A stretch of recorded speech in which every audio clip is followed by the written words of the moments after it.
equal mutual relationships, mutual partnerships, in which there's a nice flow. The abundance comes when the flow is smooth and just.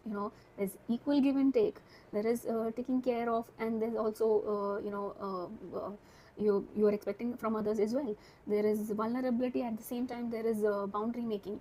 There's equality. That's when things align far better. The internal alignment also is the best, and the overall alignment of things, relationships, groups, community, or professional partnerships is well balanced and aligned. And also make sure that whatever shifts you understand that you need to make, you do it step by step. Just take action in a compassionate way. Sudden shift on your behavior is always difficult for others around you to kind of deal with. It's difficult for them to digest it. So make sure you do that, bring about those shifts in a compassionate way, being compassionate with yourself and the people around you. So let go of shame and guilt for what you could not achieve so far, as it lowers your vibration. Sometimes not acting in a balanced way is sometimes because related to some sort of shame and guilt.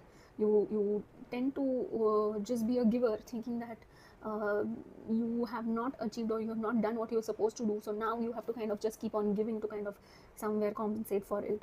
So whatever those past experiences were, it was for a reason, and now you're different.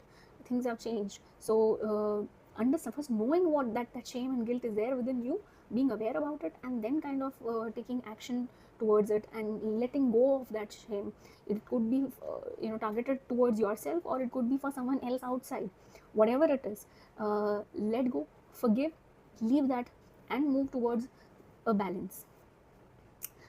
Release your guilt and forgive yourself for wrong decisions and not taking actions, and do so in a compassionate way, and also in a way that is fun.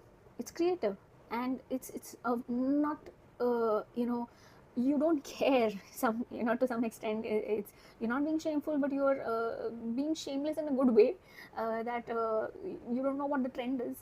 If you want to do something different, probably you might be a new trendsetter. So do it in a fun way, and don't care about what the conditioning, the societal conditioning, or what the expectations of others are. Do it in the way you feel is right, but in a compassionate way, and first think through it, and then take small actions bit by bit. Help me spread this word, these messages. So for that, please subscribe to the channel, and comment, and share this message to yourself and others. Thank you. Have a great day.